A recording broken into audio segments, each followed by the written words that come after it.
이번 설 연휴에도 고속도로 휴게소에선 음식 포장만 허용되고 열차가 운행 중일 때는 음식물을 먹을 수 없습니다. 국내선 공항은 방역 수칙을 지키기 위해 나홀로 귀성하는 사람들과 일부 여행객들이 몰렸습니다. 방역당국은 이번 설 연휴를 3차 유행의 최대 고비로 보고 5인 이상 모였다가 확진되면 과태료는 물론 지자체가 부상권을 청구할 수 있다고 경고했습니다. 연휴에도 전국 선별진료소와 임시선별검사소가 운영됩니다. 아스트라제네카 백신이 국내 첫 코로나19 백신으로 품목 허가를 받았습니다. 접종 대상은 18세 이상으로 65세 이상의 경우 의사의 신중한 판단에 따라 접종할 수 있습니다. 지난달 취업자 수가 1년 전보다 100만 명 가까이 줄면서 외환위기 이후 가장 큰 감소폭을 보였습니다. 사회적 거리두기의 영향으로 숙박 음식업과 도소매업에서 가장 많이 줄었고 고용 취약계층인 여성과 청년층의 타격이 컸습니다. 국내에 취업한 일부 외국인 노동자들이 제도의 허점으로 수개월치 임금을 제대로 받지 못한 채 비자 만료로 고국으로 돌아가고 있습니다. 외국인 노동자 체불 임금은 지난해 공식 신고된 것만 1,300억 원에 이릅니다.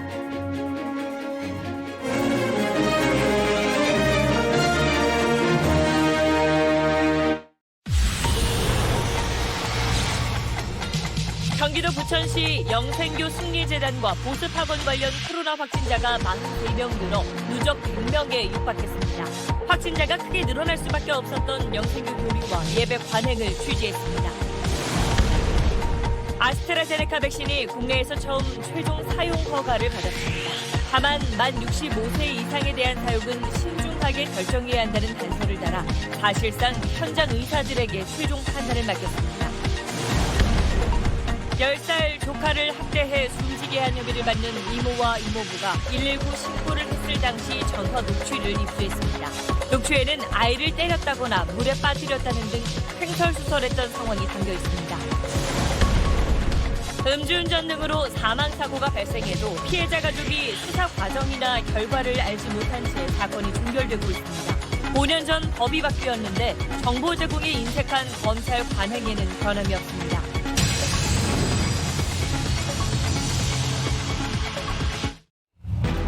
아스트라제네카의 코로나19 백신이 국내에선 처음으로 사용 허가를 받았습니다.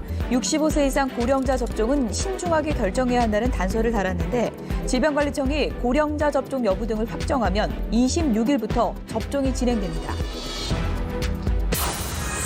수도권에 잇따른 코로나19 집단 감염 등으로 확진자가 400명대로 크게 늘면서 재확산 우려가 커지고 있습니다.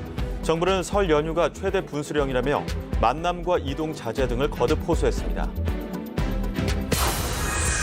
설 연휴 귀성행렬이 시작됐지만 방역수칙 강화 등으로 특히 가족 단위 귀성객이 크게 줄었습니다. 고속도로엔 오늘만 귀성 차량 463만 대가 몰려 저녁 6시부터 7시 사이 정체가 가장 심하겠습니다.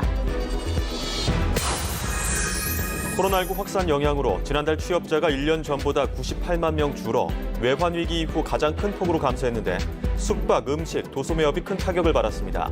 실업자는 157만 명으로 통계 작성 이후 가장 많았습니다. 최근 부동산 대책 발표에도 수도권의 아파트값은 관련 통계 작성 이후 역대 최고의 상승률을 이어가고 있습니다. 일부 재건축 재개발 지역에서는 공공정비 사업 반대 움직임도 나오고 있습니다. 10살 여아를 학대해 숨지게 한 혐의를 받는 이모 부부의 구속심사가 진행되고 있습니다. 장애 아동을 포함해 원생들을 상습 학대한 혐의를 받는 인천 국공립 어린이집 보육교사 6명 중 2명에 대해 경찰이 구속영장을 신청했습니다.